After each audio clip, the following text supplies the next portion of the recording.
She was like, so we're going to start chemo. And I said, wait, what? Your girl hated me. I am eating in the bathroom. Judge your mama.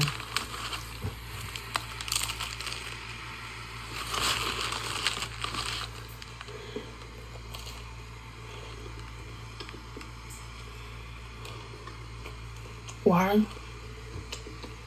Because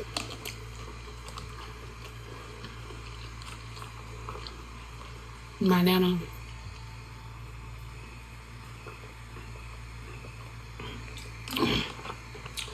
is in there having a party.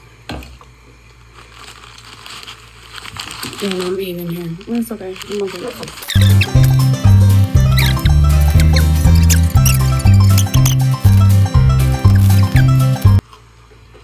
I'm from Dallas, Texas. Don't ask me which part from all of them.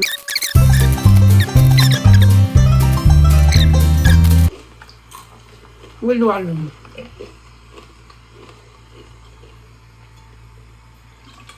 I'm sorry, y'all.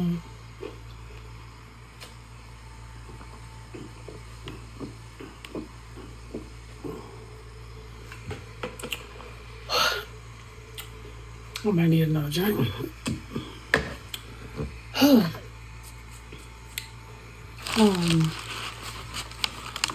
Singer, songwriter, teacher. Yeah. I've been singing all my life, as you can see.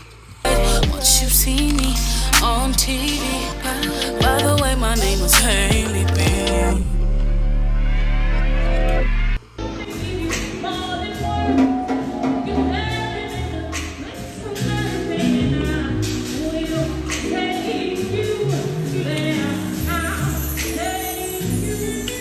What type of ear?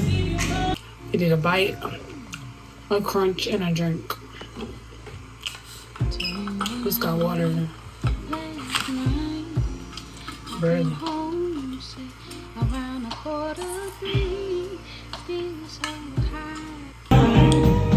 You act like you don't love me no more. Okay. I'm gonna sing you.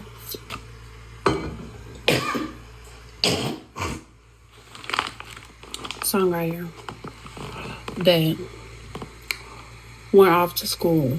I started off in middle school playing volleyball, and I was in choir. My choir teacher was like, you need to audition for this high school that is an all music school, arts based school that would be good for you for your future because you have a beautiful voice. I auditioned for a school and I got in, and that is the Booker T. Washington for the Performing and Visual Arts. Booker T. Washington High School for the Performing and Visual Arts magnet.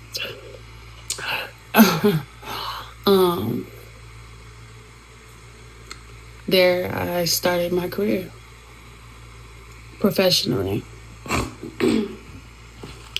And I went to school in AMDA for musical theater. I was there for a year, didn't like it. Then I transferred over to the University of the Arts, which is no longer a school. But there, I got my bachelor's in vocal performance and my master's in music education. Why did I get it in music education? Funny thing. Thank you for asking. I was a sophomore at UArts. And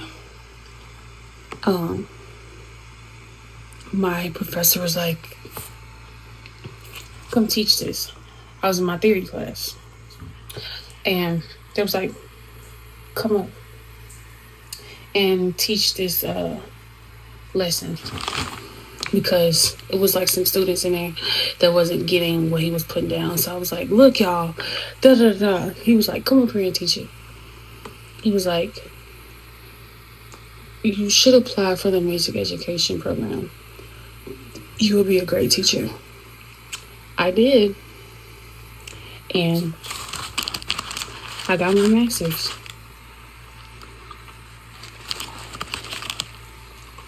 Shout out to DBT.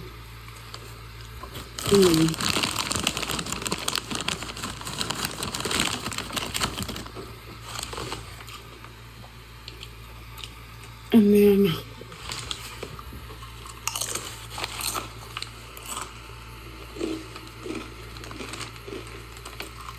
okay, let me stop eating. You know, started teaching and got my own business. I started my own vocal studios while I was in school. That started off amazing. I started off with about 20 to 25 students weekly. I was making bank. But then it became overwhelming. And I just had to like slow down. I immediately slowed down because my body was starting to change. And it was like, what's going on? And this is, I think, was this before COVID? I think it was after COVID, honestly. And I couldn't keep up the momentum of being in school and teaching because I had 20 to 25 students weekly. So like I would group them where I would have like 4 a day. Or was it 5 a day? 4 a day? 4 times 5, yeah. It was like 4 or 5-ish a day. And I would have those students weekly, like every Monday, every Tuesday, Wednesday, Thursday, Friday. It was Monday to Friday, and I was day in, day out. And it was like my courses, I mean, like, I would start as early as 9 a.m. and I probably wouldn't end. Like, it would be back to back. So 9, 10, 11, 10, 11, 12, 1. I'd probably end a day like around 2 or 3, depending on what's going on. But yeah, now I'm not teaching at all. Why? That you ask. My story that I put out is in 2021 I caught COVID and this happened. And I think that's wrong. In 2016, 2016, I was in LA and I got sick really bad.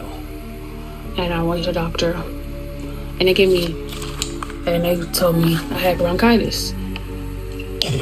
They tested me and was like, you got bronchitis. They gave me this fat ass, big ass pill. And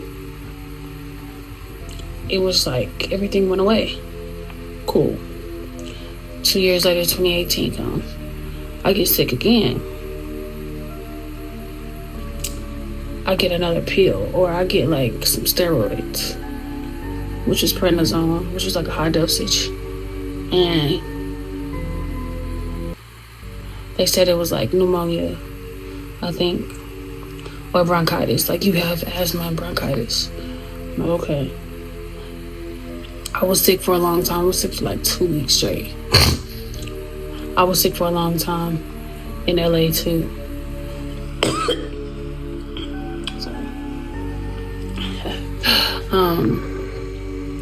And they were like,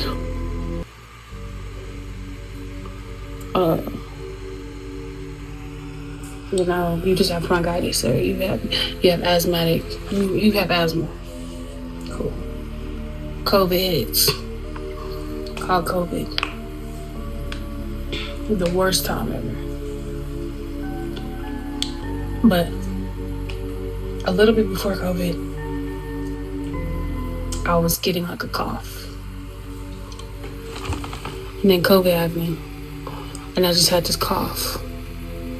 I would go to doctors. I would get admitted in. I would be a little bit of short breath and have a cough. They're like, "Oh, you have pneumonia, and you have bronchitis. We're gonna give you some medicine, antibiotics. You'll be fine." Cool. Go to the hospital again, get admitted in. "Oh, you have pneumonia. You have bronchitis. Get admitted in." Another time go to the hospital, and I asked to speak to the doctors. I said, "I need a lung doctor." I said, "We're gonna run some tests. We're gonna run some serious tests on you. We're gonna come back to you."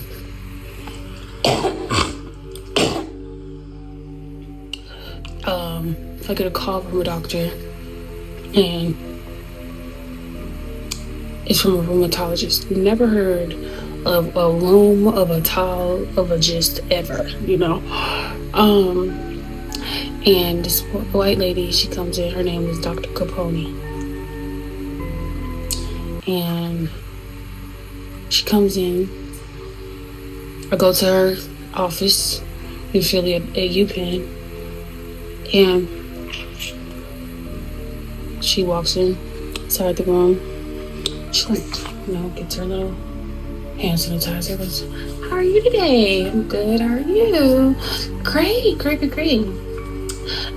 After some results that we've had on your labs, she grabs like a box of tissues. "I just wanted to tell you that your results ended up that you have dermatomyositis."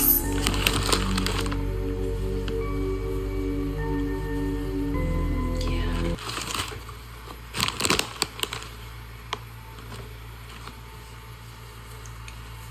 How do you feel about that? And I'm looking at her, and I'm like, can you speak English? I don't know what you're saying." She's like, "Yeah, essentially, your white blood cells and your red blood cells aren't working together effectively." Okay. Yeah. She grabs more tissues to give to me. And she comes close to me with her legs crossed. I can't cross my legs, it's too big. And she comes up too close to me. And she's like, "Yeah." And she starts to rub my back. And I'm like, "Why are you touching me? Like, what are you, I need you to speak English." She's like, "Yeah." She was like, "So, we're gonna start chemo." And I said, "Wait, what?" I was like, "Wait, what?" And my mom's on the phone. And I'm like, huh? She was like, "We have a treatment called rituximab that is not as aggressive, so you won't lose your hair. It's nothing like that. It's just a chemo treatment. It takes about 7 hours. It's an infusion." And I'm like, let's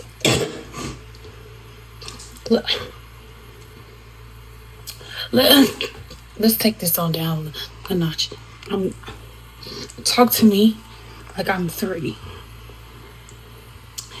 So you have a lung disease that is under the umbrella of lupus. And this lung disease is not curable, but it is treatable. and you have autoimmune disease, that means that your immune system is compromised. And with the lungs that you have now, you have about 5 to 10 years.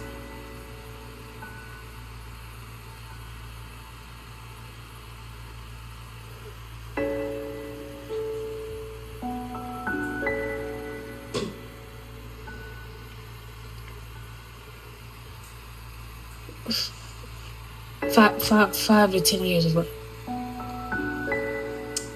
of your lung capacity.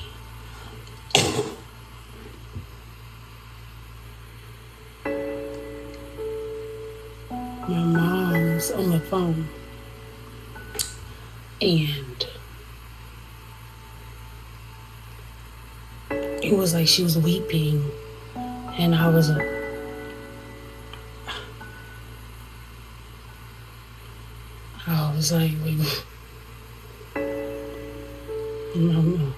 I'm sorry.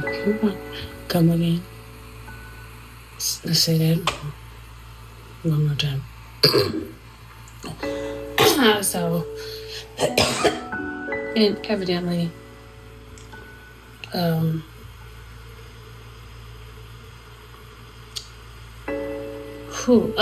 evidently, like, I was like, okay, I automatically didn't want to have chemo.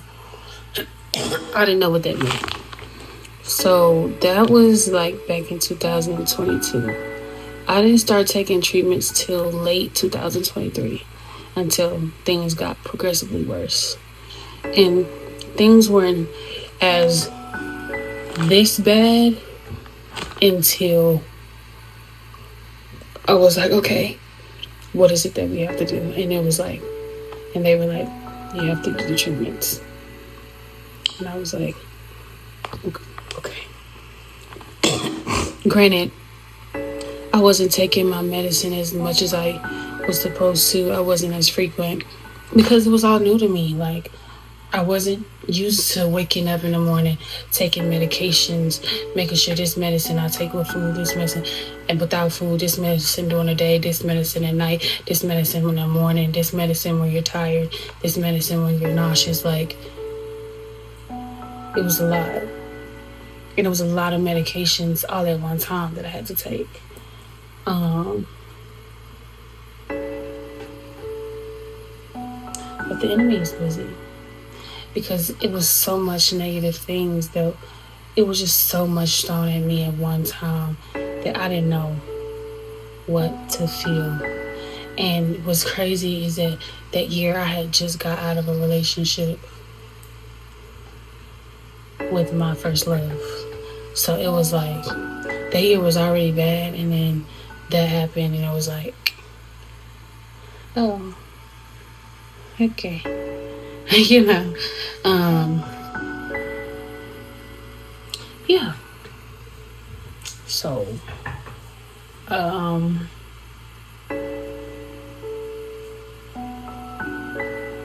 that's what I've been dealing with. But I say that to say that why I don't think that it's from COVID, because this year, God, I had been asking God, like, why are you giving this to me? And I need for you to show me, plain as day. I asked God, I don't want no dreams. I don't, because I'm a seer, I'm a dreamer. I don't want it to be no spooky thing. I just need it to make sense. I need for you to make it make sense. I need you to connect the dots here. Soon later, for some reason, my father comes into my mind. And I go and look him up. And for some reason, the conversation of my mom telling me that I had siblings. And she was like, yeah, you have like 2 sisters and a brother, I think, or 4 siblings, something like that, I don't know. And something made me go on his page because I know his name. And I remember on my 13th birthday, him denying me and saying that he never wanted me in his life and that I need to get away. Um, I've never had a relationship with my father. I don't know who that man is. If he was to walk me by, I would know who he is today, but you know, I've never had a conversation with this man. I don't know who he is. But something told me to look him up. So I went and saw on his page and I looked up his daughter. Let's call the daughter Lizzie. I looked up Lizzie and I inboxed her.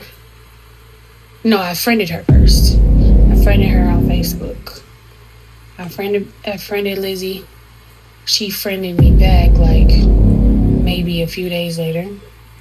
And when she friended me back, they gave me the opportunity to inbox her and be like, "Hey, my name is Haley. You may not know me, but I'm your sister."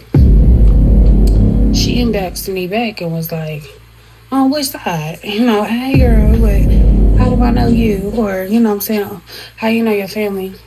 So I explained. And so she was like, what's your information? Like, well, I was just, we had more conversations where it's like, me explaining who I am, where I come from, how I know our father or my seed donor, your father. And, I was just explaining like what was going on. She was like, wow. She was like, okay, I would like to know more about you, but if you are my sister, we welcome you with open arms and with all love and blah blah blah. She was like, but I would like to do a DNA test just between me and you. And I was like, of course, girl, no problem. But we exchanged each other's numbers. We started texting. She was like, girl, you threw my whole day for a loop. I would like to talk to you. I was like, yeah. I was like, when you want to do this? She was like, tonight. And I was like, okay. We ended up FaceTiming for like an hour and a half, 2 hours. Got on FaceTime. She was like, I don't need a DNA test. I was like, yeah. So, and then we were just talking, and I was just telling her all the things that I know and how they met and how I came about. I was like, I never was brought up. She was like, no. But mind you, I'm on the phone with her like this, And I was like, after like maybe 45 minutes, I was like, I'm sorry, hold on. She was like, oh my God. And I was like, what?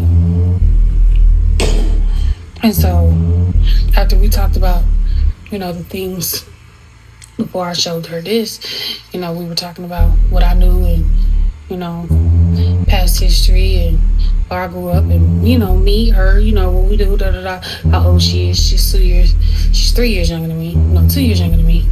And, so I'm the middle child. There's one older sister. So she was just telling me the rundown of siblings and everything and how everybody is and who he is and, blase blue. But when I put this on, she says, do you know that he goes to sleep every night with a CPAP machine and he has oxygen? I said, what did you just say?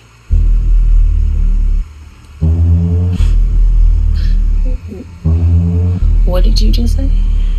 And that's this year, 2025.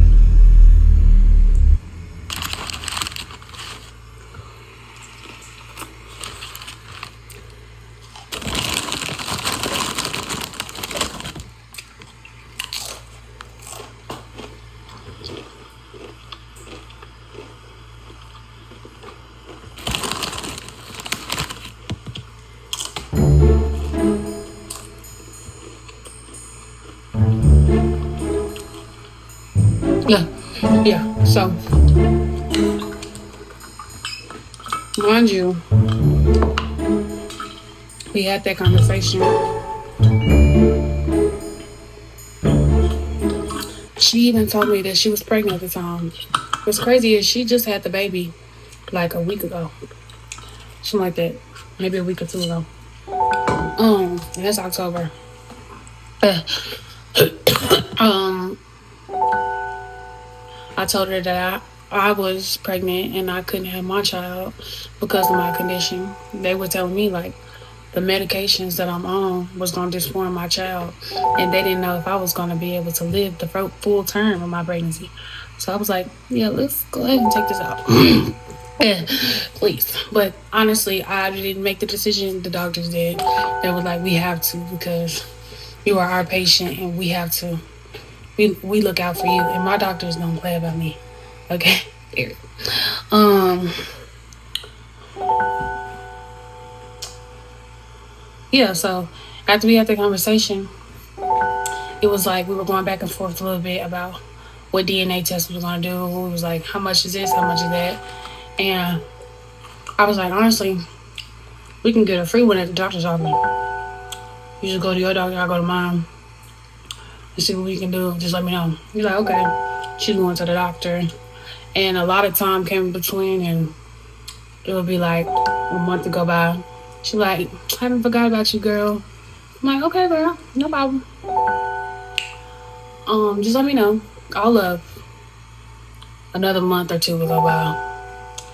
And it'll be like a receipt or a copy. No, like a copy of um how much the DNA test was gonna be, how much I had to send and stuff. And I'm like, well hello. Okay. When you want to do it? She's like, I'll let you know when I gotta figure out the rest of the stuff. Okay, cool. Just let me know. Another month will go by. Another month or two will go by. Hey girl, just checking up on you. Haven't forgot about you. Hey girl, how are you?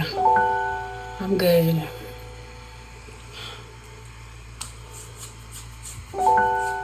Please don't talk to me. Respectfully. Because on that phone call, you told me that you were going to ask your father about me, and you never came back to me and asked. And, as a woman, especially that you're pregnant,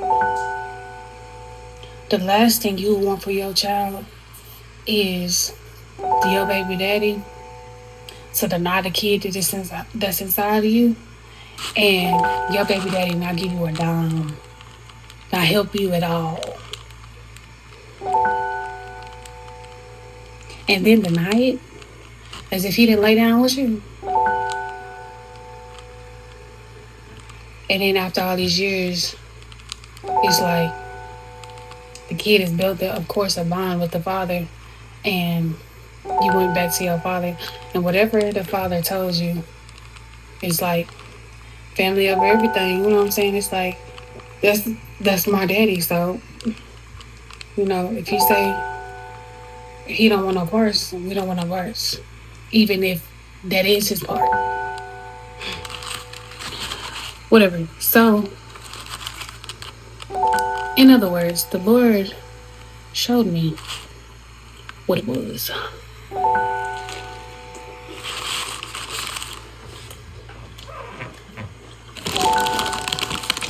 But I was like, no.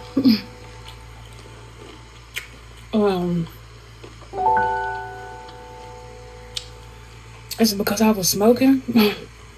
I used to smoke weed when I came out of high school and went to college, doing college and stupid things. But I stopped. Like, I wasn't the type of weed smoker where I needed that. It was more recreational. Like, when somebody had it, I smoked it, Was it because, I had premarital sex? Like, what's going on? Like, are you punishing me because I've been disobedient and I said that I was gonna stop having sex before I got married and I did it anyway? Like, what's going on? That's real. Like, I be thinking about that.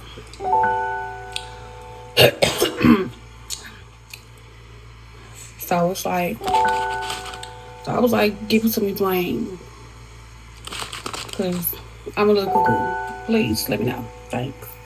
And here we go. And he did. Actually, the next day, he said, here you go. He's like, now, so what do you do? What do I do is take back over their life. You may see me eating this and stuff. I'm eating Subway, but it used to be way worse. Dr. Pepper, burgers, donuts, nachos, cheesy stuff, dairy. That's mayo. It's not that much on there. It may look like a lot, but you know what I used to do. I'm doing a lifestyle change right now. What I consume, my food, the people, my music, everything has to come from positivity, from peace and joy. And I'm taking back over my life. And this is what this journey is about. And even though I was faced with so many obstacles and the opposition is upon me, that it wants me to fail. It wants me to say that I can't. It wants me to go get a donut. It wants me to eat this candy, or it wants me to, you can drink a Dr. Pepper, or it wants me to, you can drink a Sprite, or it wants me to, you can eat a burger, or it wants me to listen to some Gunna, or it wants me to listen to some Young Thug, or it wants me to, you can throw that ass in a circle, beat, you know. It wants me to, you can go get you some big beer. I mean, like, you already had it, like, your dick is good, man. You know what I'm saying? Like, it wants me to think that. It wants me to say, you cannot. You ain't capable. It wants me to say, you weak. But I'm here to say, I'm strong. I am healed in Jesus' name. I'm more than a conqueror through Jesus Christ. That this is only a testimony. That if anybody is out there going through something, and they're an artist too, and literally God is sitting you down and saying, let me mold you real quick. Let me cook you up real quick. I'm talking about him, like he cooking right now. Because it's about, I'm the biggest. Like, you don't realize. I'm the biggest. And this is my rest time. But when it's time for me to go,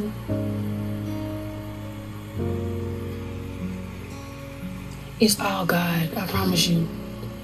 It's nothing but a humbling experience for me. And the only thing I have right now to give is love. That's all I have.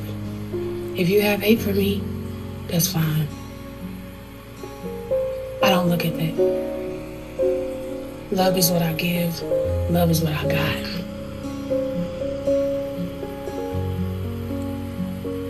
But I will make it. I will conquer. I will soar. I will see my lights in big, bright lights. I will work with some of the artists that I never thought that I could ever imagine being with. And I idolize no one. I don't have a personal vendetta or go of meeting who, because at the end of the day, they're people. It's like, I think people are weird. Oh my God, this person is this person. They're literally people. And we're excited to see people. I think that's a little weird. I think it's weird people fetishize or idolize other people. Like they live, eat shit, blink like we do. It's just, they just working. You could just see they working. They can't see yours. That's just what it is. That's just ultimately what it is. And that's how it is with me. When you see me, say hey. And come along on this journey. But this is who Haley B is.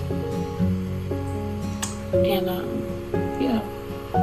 If you have any questions, I'll be free and happy to answer any of them. Like, comment, subscribe to my channel, please.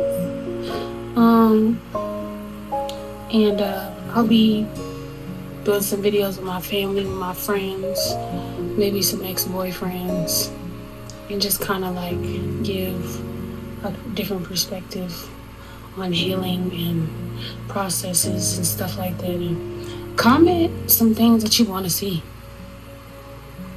Let me know. With love always. It's the B-Way. Love y'all. Bye. Oh. B.